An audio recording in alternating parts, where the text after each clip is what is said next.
My beloved child. The third party had already reached for your soulmate's phone when the psychic quietly turned a photograph face down and said, "That is not what I expected to see." For several seconds, nobody moved. A message was glowing on the screen, 4 words typed, erased, then typed again, "Please don't watch this." Yet the strangest part was not the warning. It was the handwritten number beside your photograph, crossed out twice, because the psychic had discovered something completely different from what either of them came there to prove. And when your soulmate understood what that difference meant, their expression changed in a way the third party had never seen before. Only an hour earlier, neither of them had expected the evening to become personal. The visit had begun with a disagreement that sounded almost ordinary. Someone had made a comment about money, about stability, about whether feelings could survive real responsibilities. The third party had been comparing lives quietly at first, then more openly pointing toward visible things, who appeared established, who spoke confidently about the future, who seemed to have more certainty. Your soulmate had listened without arguing, but one question had stayed with them. They realized they knew how deeply they felt about you, yet there were parts of your private life they had never fully understood. Not because you had hidden something sinister. Because you rarely explained what it cost you to become the person they knew. That uncertainty was what led them into the psychic's small reading room, though even there the intention was not dramatic. The third party wanted reassurance that their assumptions were reasonable. Your soulmate wanted something harder to admit, a reason to trust what their heart had been noticing despite appearances. On the wooden table between them lay 3 objects: the photograph, a phone displaying an old conversation, and a sealed envelope containing a piece of paper the third party had brought. On that paper was an estimate they had written themselves, a rough calculation of what they believed someone in your position should have, spend, save, or show if they were truly serious about building a stable future. The psychic did not touch the envelope at first. Instead, she studied the photograph. Her attention stopped on something nobody else had considered important: your hands. Not jewelry. Not clothing. Not anything that could be used to measure status. She simply looked for a long moment and asked your soulmate, "Does this person fix things before replacing them?" The third party gave a short, confused laugh. Your soulmate did not. A memory had arrived too quickly. There had been a day when something small had broken. Most people would have thrown it away.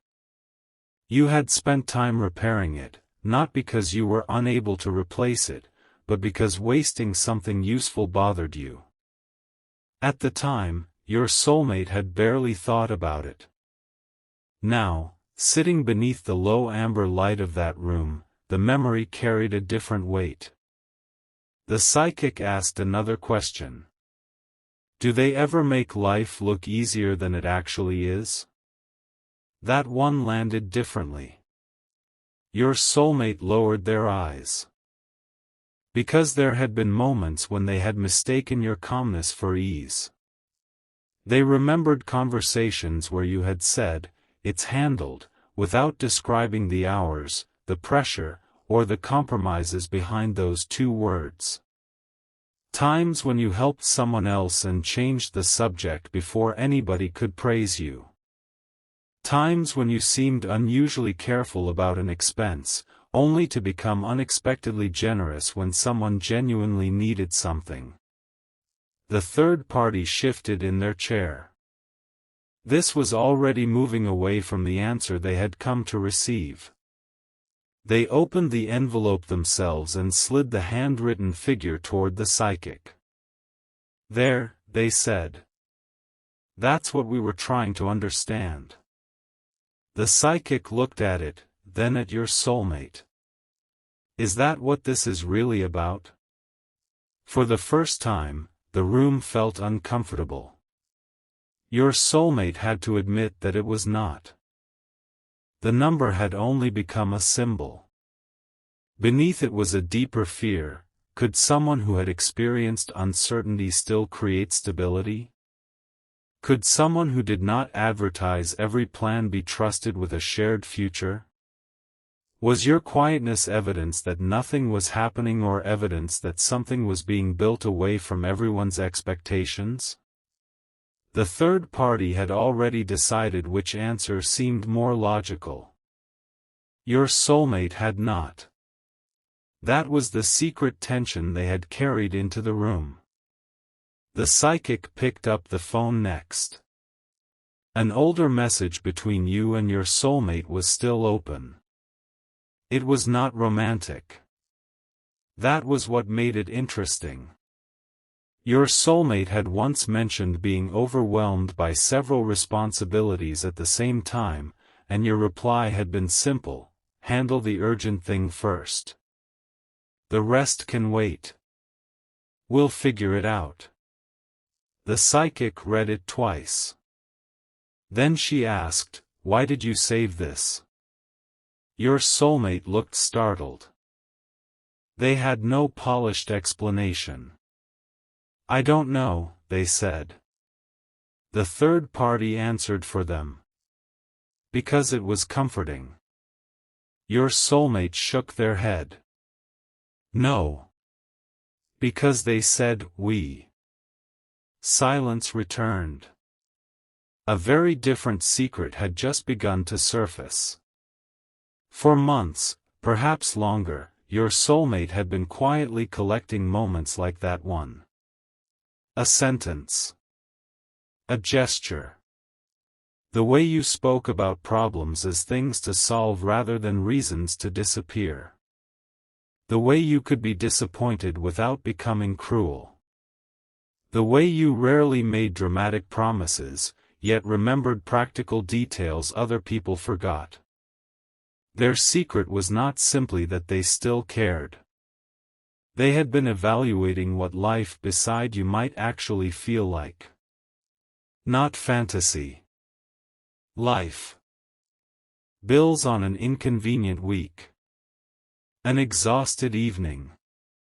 A family responsibility appearing without warning. A plan needing to change. A season where one person carried more because the other was struggling. Those were the scenes your soulmate had been privately imagining, and you kept appearing inside them not as someone arriving with impossible wealth or perfect answers, but as someone who stayed mentally present when life became unglamorous. The third party had not known this. That explained the sudden tension around the phone. "Don't show them that," they said. Your soulmate looked up. "Show who?" No answer came immediately. The psychic placed the phone down again and finally touched the handwritten number. "This number is distracting all of you," she said. "Because you're trying to measure something that isn't actually written here." Then she crossed it out. Once. The third party frowned. "So you think the number is wrong?" "I think the question is wrong." She crossed it out a second time. That was the detail that would later make the third party reach for the phone. At first, however, it seemed almost disappointing. No dramatic prediction. No claim that hidden riches were waiting somewhere.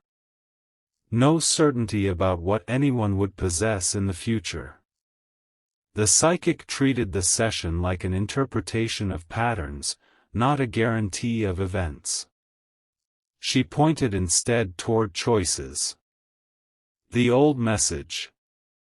The repaired object your soulmate remembered. Your habit of helping quietly. A conversation your soulmate suddenly recalled from months earlier, when you had spoken about wanting room to breathe someday. At the time, they had assumed you meant money. Now they realized you might have meant something much larger. Room to breathe meant not living every month in panic. Room to breathe meant being able to help family without losing yourself. Room to breathe meant a home where nobody had to pretend everything was fine because one unexpected expense could destroy the peace. Room to breathe meant choices. That was what you had been trying to build. Not an impressive image. A stable life. For several seconds, your soulmate simply stared at the crossed-out number. Then came the first real emotional payoff of the evening. The psychic said, someone can struggle with money and still develop a healthy relationship with responsibility. Sometimes the struggle is where they learn it. Your soulmate's eyes softened. They remembered moments they had misunderstood. That time you declined something expensive without explaining why. The period when your schedule became unusually demanding. The way you seemed to calculate before saying yes to plans. The third party had interpreted those things as limitations. Your soulmate had sometimes wondered the same. Now another interpretation existed. Perhaps certain restrictions were not signs that you lacked ambition. Perhaps they were evidence that you had stopped trying to impress people at the cost of your own peace. Stay with this moment, because one detail has not yet been explained. The psychic had not finished with the photograph.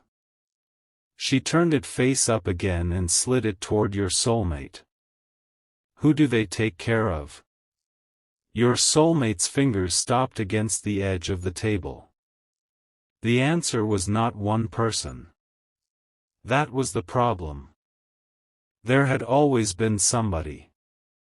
A relative needing practical help. A friend going through a difficult period. Someone calling because they trusted you to think clearly. Responsibilities you rarely mentioned because describing them felt too much like asking for sympathy. Your soulmate began remembering conversations differently. There were evenings when your replies became shorter, and they wondered if you were losing interest. Days when you seemed distracted, and they assumed you were emotionally pulling away. Moments when you refused to talk about what was troubling you. Some of that silence may have been frustrating. Some of it may even have created real distance. Yet the psychic's question revealed a possibility your soulmate had not seriously considered. Maybe you had not always been retreating from love. Sometimes you had simply been carrying more than they could see. The thought did not erase every misunderstanding. It changed the shape of them. Your soulmate leaned back and covered their mouth briefly with one hand. The third party noticed. You're making this too emotional, they said, though their voice had become gentler than before. The psychic did not argue. Instead, she looked directly at the third party. You came because you were worried this person might not be able to give them security. The third party hesitated, then nodded. It was not cruelty. There was insecurity inside it, yes, and comparison, but also protectiveness. They had watched your soulmate struggle with uncertainty before. They did not want them attaching hope to someone who might disappear when life became difficult. That motive made what happened next more powerful. The psychic turned toward your soulmate. And you came because part of you was hoping I would tell you that your feelings were foolish. Your soulmate's face went still. The third party looked at them. Nobody denied it. There it was. The secret beneath the secret. Your soulmate had not come searching for permission to love you. They had come searching for a reason to stop. Because caring this deeply had started to frighten them. They could dismiss chemistry. They could question timing. They could even convince themselves that someone else might be simpler. What they could not easily dismiss was how naturally their mind kept including you in serious thoughts about the future. That was why the third party eventually typed those 4 words. Please don't watch this. Not because they possessed some dangerous truth. Not because anyone needed to be afraid. Because if this conversation ever reached you, something your soulmate had never confessed would become obvious. They had been thinking about a future with you long before they were ready to admit it. The room became softer after that realization. Even the third party stopped defending the original assumption. Their eyes moved toward the envelope, then the crossed-out number, as if embarrassed by how much importance had been placed on a figure that suddenly seemed too small to describe a person. The psychic opened the envelope fully. Another sheet was folded behind the first. Your soulmate frowned. I didn't know that was in there. The third party looked equally confused. It was not mystical. The second sheet had simply been tucked inside when the envelope was prepared, a page the third party had taken from earlier notes. Several questions were written across it. Career. Savings. Plans. Commitment. At the bottom was a sentence your soulmate had apparently said during a previous conversation, copied down without much thought. The psychic read it quietly. Then she pushed the page toward them. Your soulmate saw their own words. If they ever let me in completely, I think I could build something real with them.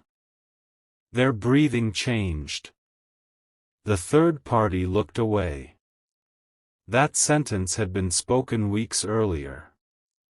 Your soulmate had forgotten saying it. Their heart had not.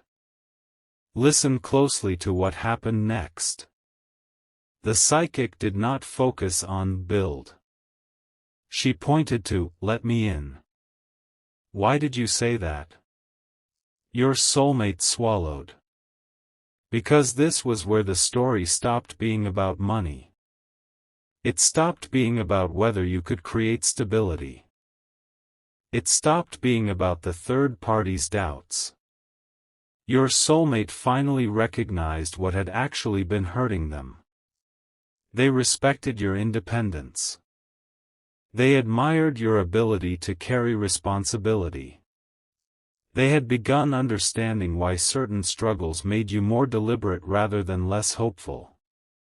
Yet underneath all that respect was one quiet ache. Sometimes they wanted to be allowed to help. Not rescue you. Not control your choices. Not become responsible for everything you carried. Just stand beside you while you carried it. The psychic turned the photograph slightly, revealing something written faintly on the back. Your soulmate had written it there. A date. And beneath the date, 6 words. The moment I knew it was real. Their eyes filled before anyone said another word. The third party stared at the photograph, then slowly lowered the phone they had been holding. For the first time that evening, they whispered, I didn't know. Your soulmate answered almost inaudibly. Neither did they. The psychic looked from the photograph to your soulmate, and her voice became softer. That, she said, touching the 6 handwritten words, is why you became emotional tonight. Not because you discovered what they have. She paused. Because you finally understood what they've been trying to build, and why they never told you the most personal reason. Your soulmate's fingers tightened around the photograph. The third party no longer tried to interrupt. The psychic turned the picture over one final time and pointed toward the date. This happened on a very specific day, she said. And when you remember what they did for you that day, you'll understand why their silence about money, responsibility, and the future was never the part that frightened you most. Your soulmate looked at the date. Recognition crossed their face. Then regret. Then something quieter, something almost hopeful. The psychic leaned closer. The real reason, she began, is that on that day, they gave up something for you that you never realized they were carrying. And your soulmate closed their eyes, because they had finally remembered exactly what it was. The date on the back of that photograph did not mark the day your soulmate first met you, kissed you, or realized they were attracted to you. That was what made their reaction so difficult to understand. For nearly half a minute, they said nothing. Their thumbs stayed pressed against those 6 handwritten words. The moment I knew it was real, as if touching them might slow down the memory now returning. The third party watched carefully, expecting an explanation. The psychic remained silent too. Then your soulmate whispered, "That was the day I almost lost everything." Not everything literally. But enough. Enough certainty. Enough confidence. Enough control over what came next. Months earlier, your soulmate had been facing a problem they did not want many people to know about. It involved responsibility, an unexpected expense, and a decision that had to be made quickly. They had tried to act composed. Around other people they spoke as though the situation was inconvenient rather than frightening. You noticed anyway. That was the first detail they remembered. You had not interrogated them. You had not demanded to know every number. You had simply asked, "What needs to happen first?" At the time, your soulmate thought it was an ordinary question. Sitting in the psychic's room now, they realized it revealed something they had overlooked for months. You were not interested in performing concern. You were trying to understand the problem. Your soulmate finally looked up. "I remember now." The third party leaned closer. "Remember what?" Your soulmate's expression tightened. "What they did." The psychic gently took the photograph from their hands and placed it beside the crossed-out figure on the table. That old handwritten amount suddenly mattered again. Not because it predicted anyone's financial future. Because the number had triggered the memory your soulmate had been avoiding. On that difficult day, you had been saving for something of your own. Nobody in the room knew exactly what at first. The third party assumed it might have been something small. Your soulmate shook their head. No. It mattered to them. There was embarrassment in their voice now. They remembered hearing you talk about it weeks earlier. Not constantly. You rarely spoke repeatedly about things you wanted. That made the few occasions when you did mention them easier to remember. You had been putting money aside quietly. Little by little. Not for status. Not to impress anyone. It represented progress. A personal milestone. Something that would make your own life easier after a period when ease had been in short supply. Yet on the day your soulmate's situation became difficult, something changed. They had never asked you directly for money. That point mattered. You had simply realized there was a practical way to reduce the pressure. And you offered. Your soulmate refused. Immediately. No, they had told you. You've been saving that. You did not argue emotionally. You said something much quieter. I can save again. Those 4 words came back now with uncomfortable clarity. The third party stopped moving. Even the psychic's expression softened. Because suddenly the earlier mystery about your relationship with money had a concrete answer. Carefulness did not mean you worshipped money. Saving did not mean you were unwilling to give. Your discipline existed partly because you wanted the freedom to act when something truly mattered. That was what nobody had understood. The third party had seen restraint and assumed limitation. Your soulmate had sometimes seen independence and assumed emotional distance. Yet the same habits could mean something else entirely. They could mean preparation. The psychic touched the crossed-out number again. Now do you understand why I said the question was wrong? Your soulmate nodded slowly. They had come wondering whether you could offer stability. But stability was not simply the amount sitting somewhere at one particular moment. It was how a person thought when pressure entered the room. How they prioritized. How they adapted. How they responded when someone else needed them. What happened after they lost something. And whether generosity came with resentment attached. Your soulmate remembered what happened after you offered to help. They refused you twice. The third time, you stopped asking. That had confused them. They thought perhaps you were relieved. But later that evening, after the immediate crisis had settled another way, you sent a message. Good. Now keep what you have. You might need it next week. No complaint. No mention of what you had been willing to sacrifice. No attempt to turn your offer into proof of your goodness. You simply moved on. That was why your soulmate had written the date on the photograph. They had not fallen deeper because you offered something material. They had fallen deeper because of the absence of performance afterward. The realization changed the room.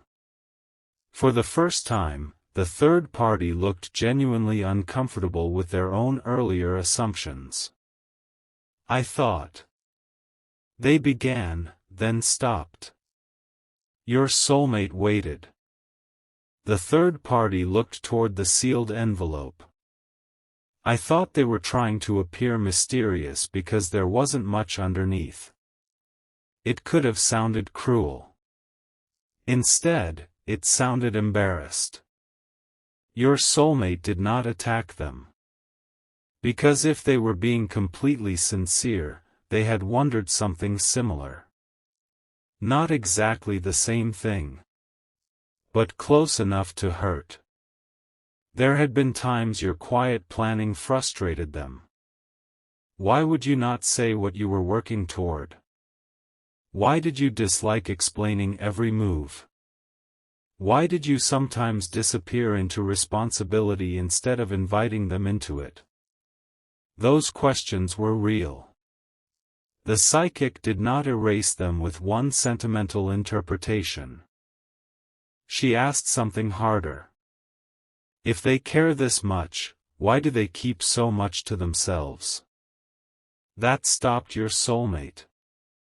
The warmth of the previous realization gave way to a more vulnerable silence. Because there was the contradiction. You could give generously. You could carry responsibility. You could imagine stability. Yet when the weight became yours, you often became quieter. Your soulmate had felt that distance. Sometimes deeply. The third party noticed their expression. "That's what I was trying to tell you," they said, more gently now. You can admire someone and still admit they don't always let you in. Your soulmate nodded. For once, both perspectives could exist at the same time. The psychic turned the photograph over again. "There's another mark here." Near the handwritten date was a tiny crease, almost invisible. Your soulmate stared at it. They knew where it came from. The photograph had once been folded inside their wallet. Not carefully stored. Carried. For months. The third party looked surprised. "You kept their picture with you?" Your soulmate gave a faint, almost embarrassed smile. "Longer than anyone knew." That was the secret the third party had been afraid the conversation might expose. Not merely that your soulmate still had feelings. Not merely that they had imagined a future. They had been carrying a physical reminder of you through a period when they were publicly trying to appear uncertain. There were days when they told themselves they needed distance. Moments when they listened to other opinions. Even conversations where they considered whether letting go would make life simpler. Yet the photograph remained. Folded where nobody saw it. Not because your soulmate believed an image held magical power. Because it reminded them of a version of themselves they liked more. The version who felt less defensive around you. The version who could imagine building slowly instead of performing certainty. The version who did not need every answer immediately. The third party leaned back. Now their earlier message "please don't watch this" made more sense. If this whole conversation ever reached you, the secret would not be some scandal. It would be tenderness. Uncomfortable, undeniable tenderness. Your soulmate had tried harder to move on than you knew. And failed for reasons that had nothing to do with obsession and everything to do with memory. The psychic returned to the question she had asked earlier. Why does this person keep so much private? Your soulmate glanced down. I think I know. Their voice was different now. Not certain. More careful. They hate explaining things before they're ready. The third party nodded reluctantly. I've noticed that. Your soulmate continued. They've had plans fall apart before. There it was. A deeper layer. You had not always been private because you wanted to seem unreadable. Sometimes you became private because life had taught you how painful it could be to announce something too early, attach your identity to it, then explain later why it did not work. You learned to build quietly. Save first. Test an idea before describing it. Carry the responsibility before inviting applause.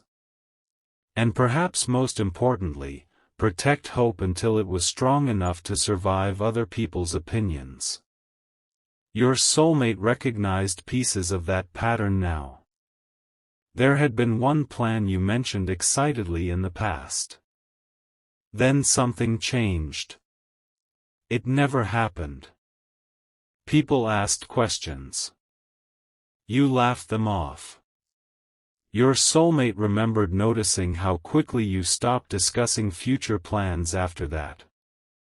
At the time they interpreted it as lowered ambition.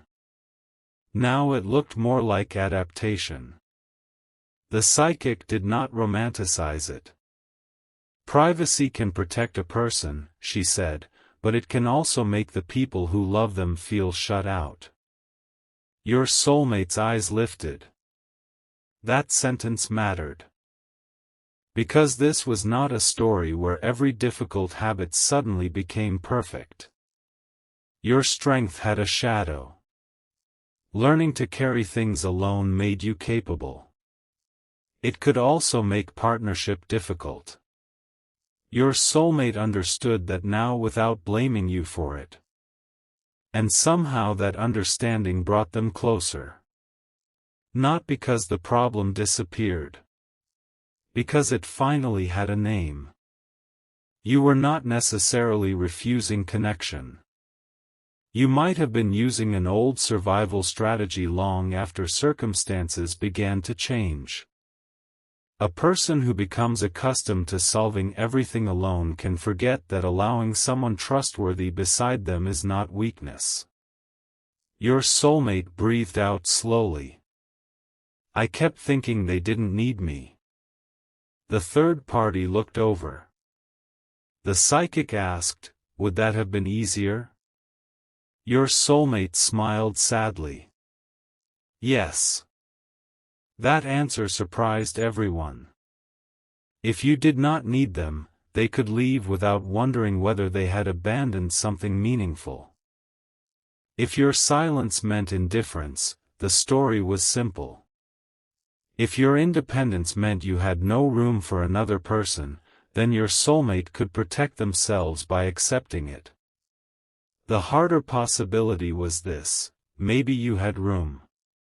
Maybe you simply did not know how to show it. The third party's expression softened considerably. They no longer looked like someone trying to win an argument. Now they looked like someone who had realized the situation contained more humanity than they expected. So what are you going to do? They asked. Your soulmate did not answer immediately. Their eyes returned to the photograph. I don't want to chase them. A pause. I don't want to pressure them. Another pause. But I also don't want them thinking I only cared when everything looked easy.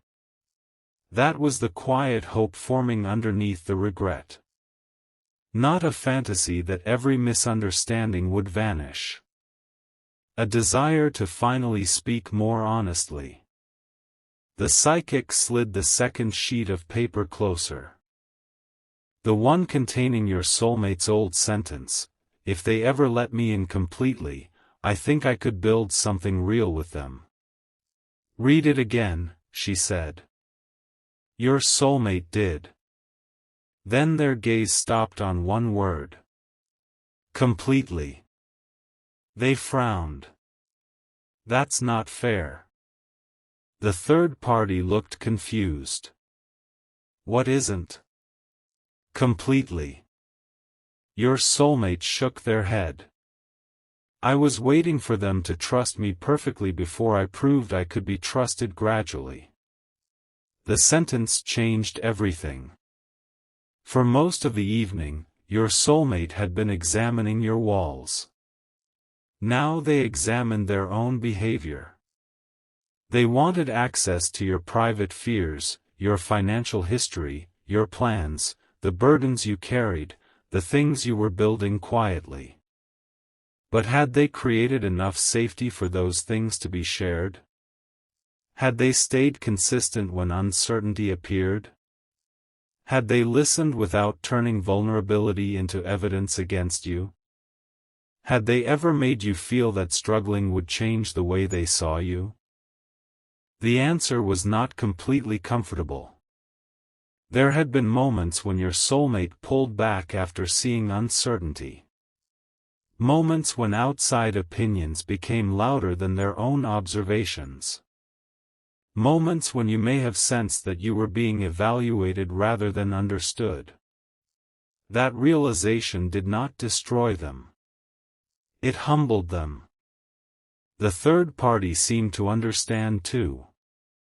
That's why they stopped explaining themselves around us, they said. Your soulmate turned toward them. Us. The word landed heavily.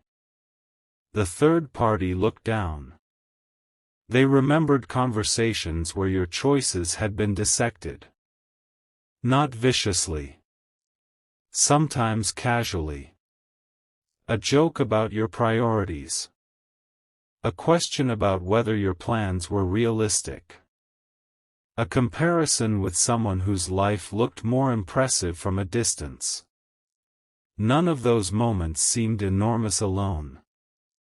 Together, they may have taught you something. That explaining yourself would not necessarily bring understanding. Sometimes it would only invite more judgment. The psychic remained quiet long enough for that insight to settle. Then she picked up the phone. The screen had gone dark. When she tapped it awake, the third party's unsent message was still visible. Please don't watch this. They reached for the phone again. This time your soulmate gently stopped them. Leave it. The third party looked surprised. You're okay with them knowing? Your soulmate stared at the words. Maybe not everything. Then they looked at the photograph. But I'm tired of pretending I didn't care. That was the major reveal the evening had been moving toward. Your soulmate's secret was not simply that they loved you privately. It was that they had been trying to reduce their feelings because your importance had begun influencing serious decisions. They had considered where they might live with you in mind. They had thought about work differently because they wondered what kind of life could support two people rather than one. They had looked at relationships around them and started noticing which ones had warmth but no stability, which had stability but no tenderness, and which had both. Without meaning to, they had begun measuring future choices against one question: could this life make room for us? They had never said that aloud. Not to you. Barely even to themselves. The third party now understood why exposing this felt frightening. Once named, it could not easily be dismissed as temporary emotion. The psychic did not predict whether those plans would happen. She did something more grounded. She pointed out that your soulmate had already been making emotional decisions around the possibility. That was real enough. Then she returned to the final unresolved piece. The sacrifice connected to the date. You said they gave up something for you that day, your soulmate reminded her. The psychic nodded. Not exactly gave up. She reached beneath the photograph and lifted the original handwritten amount. The figure the third party had brought. She folded the paper along the line crossing through the number. On the reverse side was a smaller note. Neither your soulmate nor the third party had noticed it. It had been written during an earlier conversation when they were preparing for the visit. 3 words. Asked for nothing. The third party stared at their own handwriting. I wrote that? You did, the psychic said. Apparently, while listing facts about you, they had included one observation without recognizing its significance. You had helped. You had adjusted plans. You had given time. You had offered resources when necessary. Yet afterward, you had not used those things to demand closeness. You did not say, after everything I did for you. You did not convert kindness into debt. For your soulmate, that was the most personal part of the discovery so far. They had experienced relationships where generosity came with invisible invoices. Attention later became leverage. Favors became reminders. Support could become control. Your way had been different. Not always perfect. Not always emotionally open. But different. You could help and still allow another person freedom. That was one of the reasons your soulmate had trusted you before they knew they were trusting you. Their eyes became wet again. The third party saw it. This time they did not reach for the phone. They simply whispered, "That's why, isn't it?"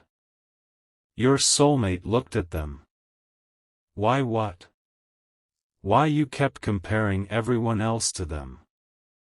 The room became completely still. Your soulmate did not answer. They did not need to. The psychic picked up the photograph one final time and studied the handwritten date. "There is one more thing about that day," she said. Your soulmate's face changed immediately. A memory had started forming before the psychic even continued. Something from the hours after the crisis. Something you had said once. Only once. A sentence your soulmate had misunderstood at the time. The psychic looked directly at them. When they offered to sacrifice what they had been saving, you thought the important part was that they were willing to lose something. Your soulmate nodded slowly. It wasn't? No. The psychic turned the photograph toward them and touched the date with one finger. The personal reason you became emotional tonight is connected to what they did after you refused their help. Your soulmate went pale with recognition. They remembered the doorway. The quiet voice. The way you looked away before leaving. One sentence. A sentence they had spent months interpreting incorrectly. The third party leaned forward. What did they say? Your soulmate's lips parted, but no sound came. The psychic answered softly. You remember it now. Your soulmate closed their eyes. Yes. The photograph trembled faintly between their fingers. Because the sentence had never been about money. It had never even been about the problem you were helping them solve. It had been the closest you had come to admitting why their future mattered to you. The psychic waited until your soulmate opened their eyes again. Then she said, "Tell me exactly what they said when they walked away that night." Your soulmate looked at the third party, then down at the date written beneath the photograph. Their voice cracked on the first word. They said. And suddenly they stopped, because only now did they understand what those words had truly meant. They said, "If I can't make your life easier today, at least let me make sure tomorrow doesn't become harder." The words came out slowly. Your soulmate stared at the photograph as though the room around them had disappeared. For months, they had remembered that sentence as kindness. Nothing more. A thoughtful thing said during a difficult evening. Something warm, something generous, something easy to appreciate and equally easy to misunderstand. Now it sounded completely different. The psychic did not immediately explain why. She simply asked, "What happened after they said it?" Your soulmate's expression tightened again. You had left. Not angrily. Not dramatically. You had gathered your things, checked once more that they were okay, and stepped away without demanding gratitude, reassurance, or closeness. That was the part your soulmate had never properly examined. You had been willing to help, but when they refused, you respected the refusal. You had been emotionally invested, but you did not turn that investment into pressure. You had wanted to protect something about their future, yet you allowed them to remain responsible for their own choices. The third party lowered their eyes. That doesn't sound like someone trying to impress anybody. Your soulmate gave a small, almost painful smile. No. It was becoming harder to defend the assumptions they had once used to protect themselves. The psychic placed the photograph beside the handwritten note again. Asked for nothing. Those 3 words now seemed to explain more than the crossed-out figure ever had.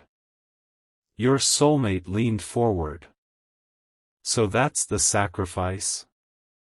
The psychic shook her head. That's only the visible part. A new silence opened. This was no longer about the money you had been saving. There was something beneath it.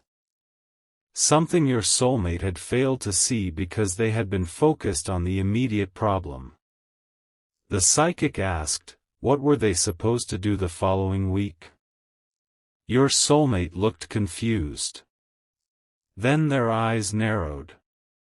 A memory surfaced. There had been an appointment. Not medical. Nothing frightening. Something connected to your own future. A meeting. A chance. An opportunity you had been preparing for privately. Your soulmate remembered because you had mentioned it once, almost casually, and then never spoke about it again. They had something important, your soulmate said. The third party looked between them. What kind of important? Your soulmate hesitated. A possible step forward. The psychic nodded. That was enough. You had been preparing for something that required time, focus, and probably money you had put aside carefully. Yet during your soulmate's difficult moment, you had considered using part of what you had saved to help them instead. Not because you believed their problem mattered more than your future. Because, in that moment, you believed both futures mattered. That distinction hit your soulmate harder than the original memory. You had not wanted to abandon your own progress for them. You had wanted to rearrange the path so nobody had to fall. The third party's face changed. They had been expecting this story to expose financial weakness. Instead it kept exposing priorities. And priorities were more difficult to dismiss. Your soulmate suddenly asked, did they ever go to that meeting? Nobody answered immediately. The psychic could not know. The third party did not know. Only your soulmate had enough fragments to reconstruct what happened. They searched their memory. The following week, you had been quieter than usual. They had asked how things went. You said, it didn't happen. That was all. They assumed the opportunity had disappeared. They never asked why. The realization arrived with almost physical force. Your soulmate looked up sharply. They cancelled it. The psychic said nothing. They cancelled it, your soulmate repeated, softer now. The third party frowned. For you? No. The correction came quickly. Your soulmate understood something important. They wouldn't want me saying it like that. That single sentence revealed how deeply they had begun to see you again. You had not cancelled your future for somebody else.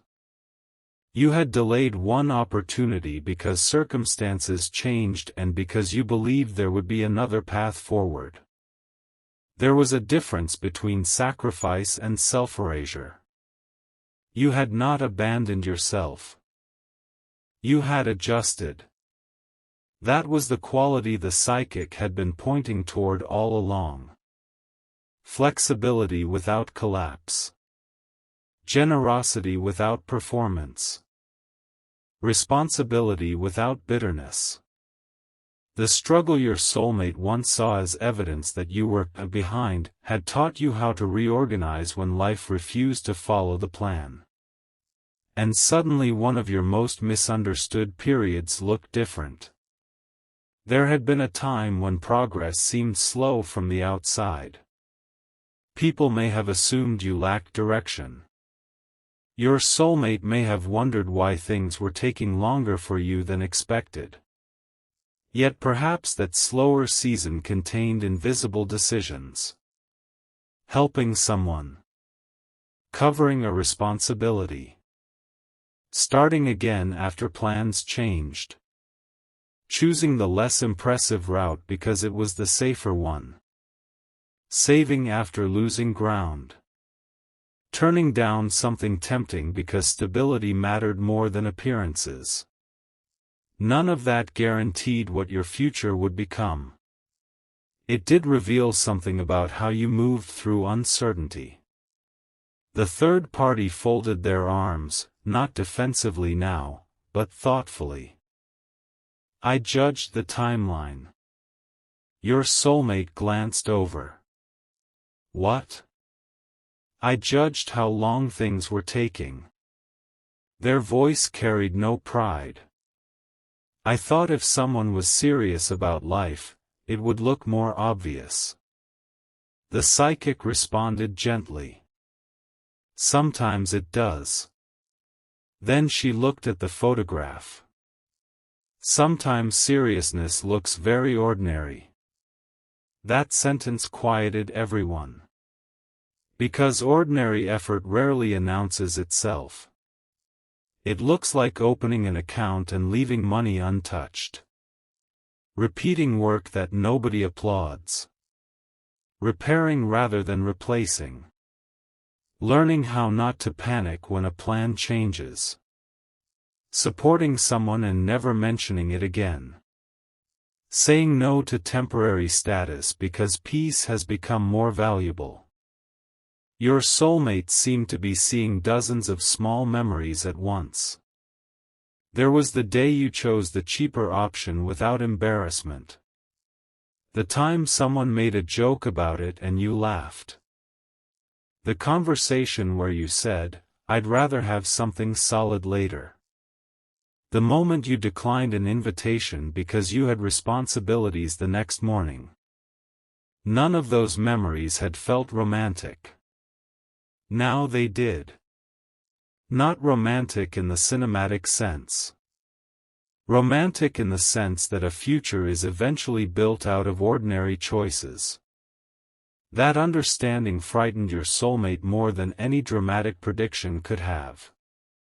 Because it meant the qualities they had been searching for in some imagined, perfect, person may have already been present in quieter forms.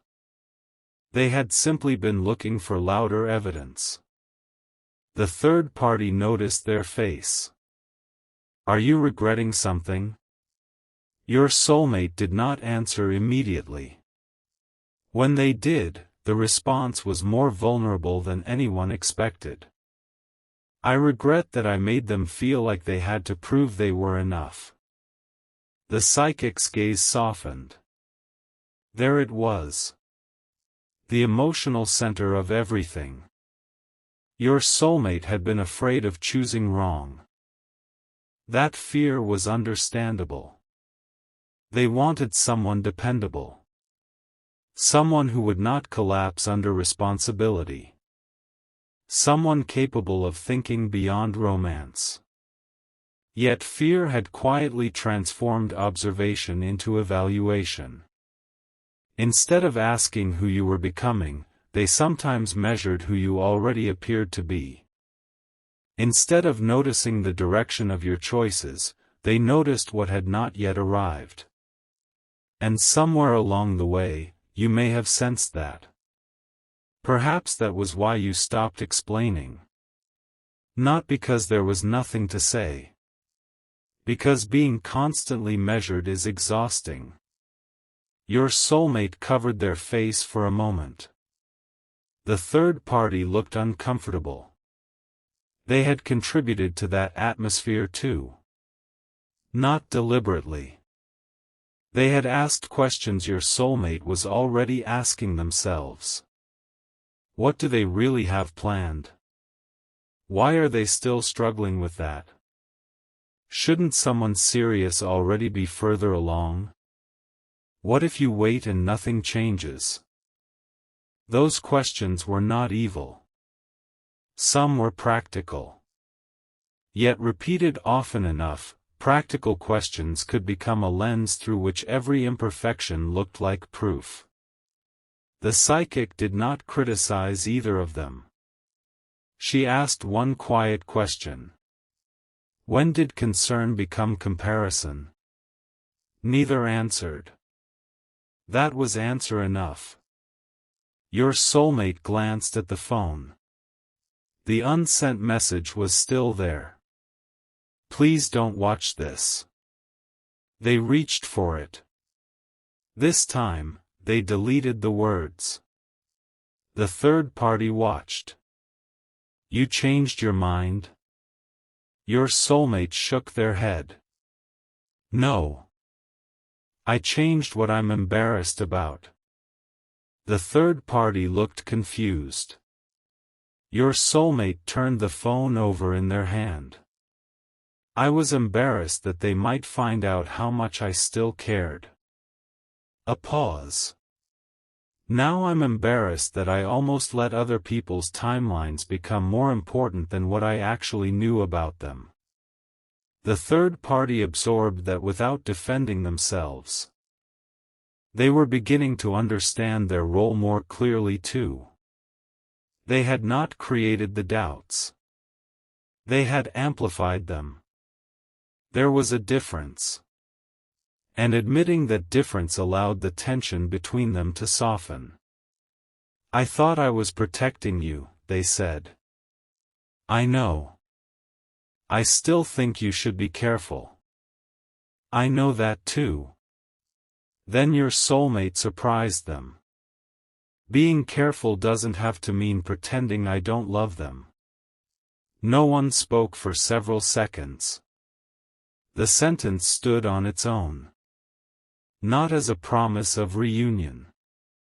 Not as a declaration that every problem was solved. Simply as honesty.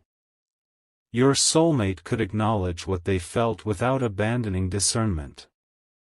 They could respect your struggles without romanticizing them.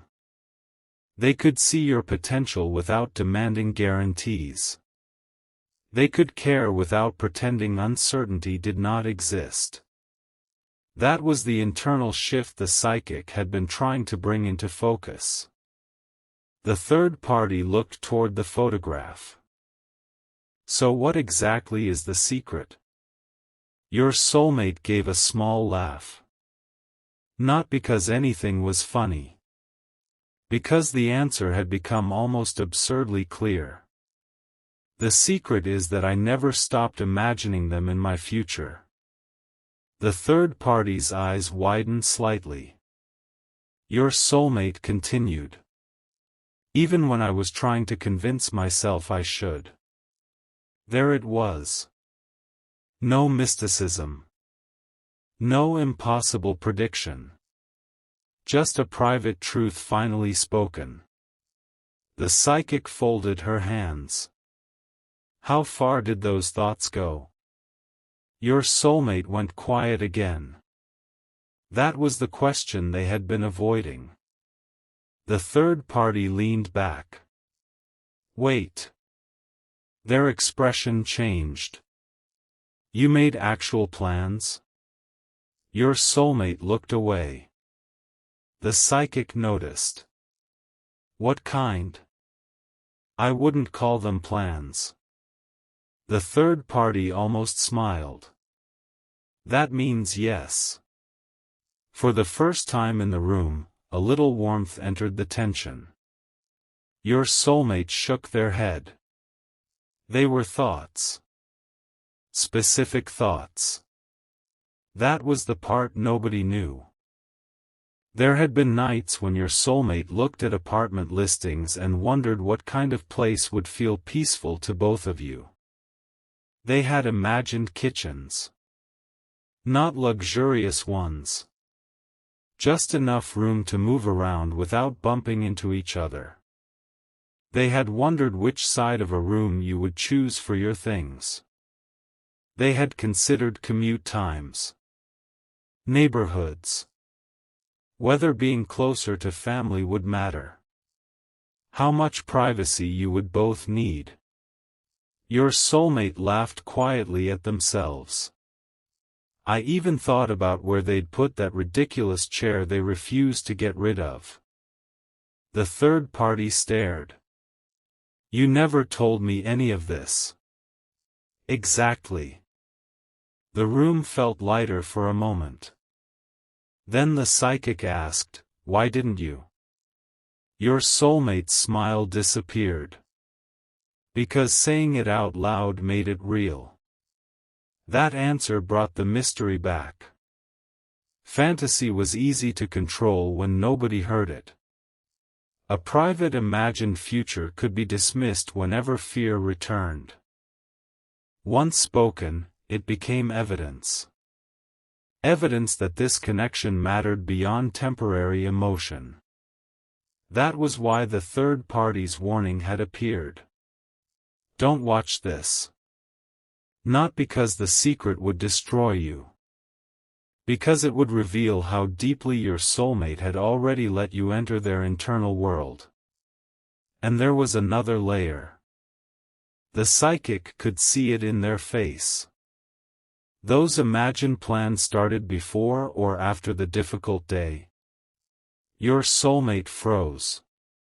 They looked at the date again. Before. The answer surprised even them. They had believed that day created their feelings. It had not. The day only clarified something already growing. The future thoughts had started earlier. That meant your act of generosity had not made your soulmate love you.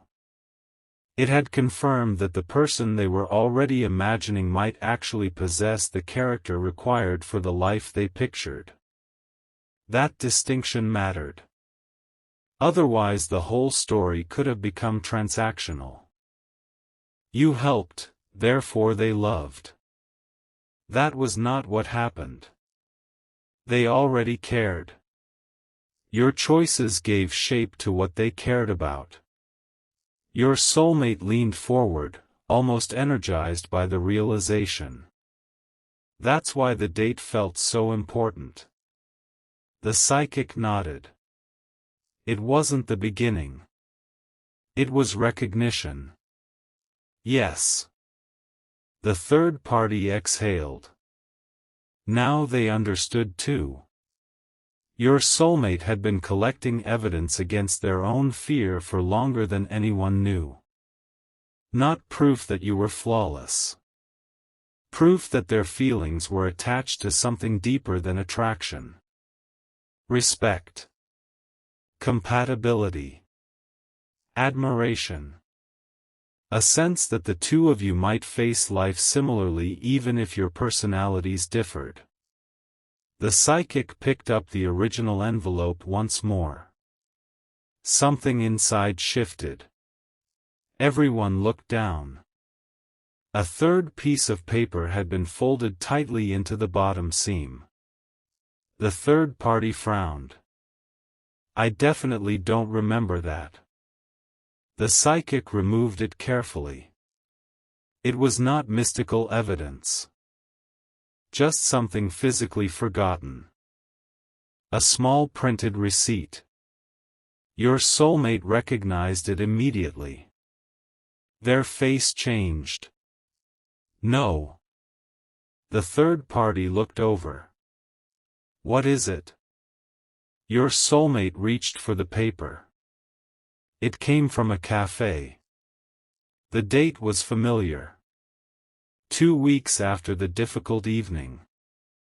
The receipt had likely been tucked inside the envelope because your soulmate once used the envelope to store small keepsakes before it became part of tonight's visit.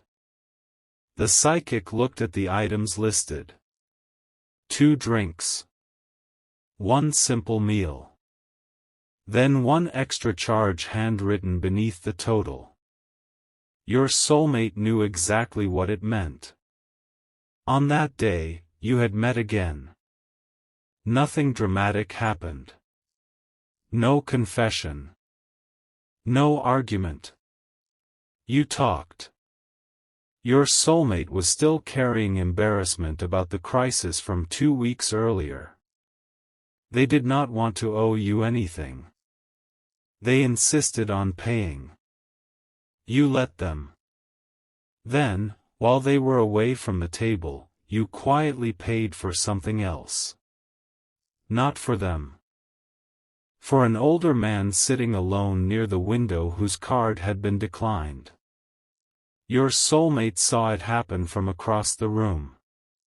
They never mentioned it. Neither did you. The third party read the handwritten note on the receipt. Extra meal paid. Your soulmate's eyes filled again. The psychic looked at them. So this wasn't only about what they were willing to do for you. Your soulmate shook their head. No. That was the deeper correction. You were not generous only because you loved them. Generosity appeared in places where there was nothing to gain. That mattered enormously. Anyone can behave beautifully while trying to win someone. Character becomes clearer when nobody important is watching. Except someone had been watching. Your soulmate. From across the cafe. That moment had stayed with them. They had forgotten the receipt. They had not forgotten the feeling. Suddenly the psychic asked something unexpected. Did they know you saw? Your soulmate thought carefully. No. Are you sure? A pause. Then your soulmate remembered. When you both left the cafe, you looked at them strangely. Almost as though you knew they had noticed. You said, "Don't make it a thing." That was all. Your soulmate laughed softly through the emotion. Of course. The third party looked between them. What? They knew. Your soulmate pressed the receipt flat on the table. They knew I saw, and they were embarrassed. That single detail made the atmosphere warmer than anything before it. Your goodness had not been performed. In fact, attention made you uncomfortable. The psychic smiled slightly. Now we're getting closer. To what? To why the secret frightened you. Your soulmate's expression changed. The room returned to stillness. The psychic gathered the photograph, receipt, phone, and crossed-out figure into a small line across the table. 4 objects. 4 different pieces of the same story. The photograph showed the moment your soulmate admitted the connection felt real. The number showed how easily people mistook visible financial status for character. The phone held words proving your soulmate had been hiding the depth of their feelings. The receipt showed something even more private, the type of person they believed you were when nobody was asking you to prove anything. The psychic touched the phone. You weren't afraid they would discover you still loved them. Your soulmate stared at her. That's what I thought. No. She touched the photograph. You were afraid they would discover how seriously you had already chosen them in your mind. Your soulmate stopped breathing for a second. The third party looked at them. Chosen? Your soulmate's face gave the answer away. This was different from imagining an apartment. Different from holding onto a photograph. Different from comparing other people to you. There had been a decision. Not an official one. Not something that guaranteed a relationship. A private threshold. A moment when your soulmate realized that if you ever both became ready at the same time, they would not need to keep searching for someone better. The third party's eyes widened. When your soulmate looked down, the psychic slid the cafe receipt toward them.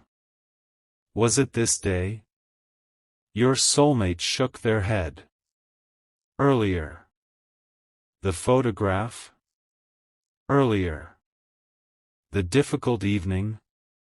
Earlier. Now even the psychic seemed surprised. There was another memory.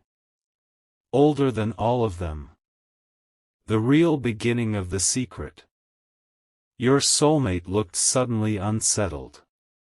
Because they had spent the entire evening believing the story started with money, sacrifice, stability, or some dramatic proof of character. It did not. Those things only confirmed something that began during an ordinary moment nobody else had considered important. The third party leaned closer. What happened? Your soulmate's hands went still on the table. They remembered rain. A parking lot. A conversation neither of you probably expected to matter. You had been standing beside them after a disappointing day. Nothing had worked. Plans changed. Someone had let your soulmate down. They were angry, tired, and trying to hide how defeated they felt. You did not offer a speech. You stood there with them. Then you said one sentence. Your soulmate had carried it for months.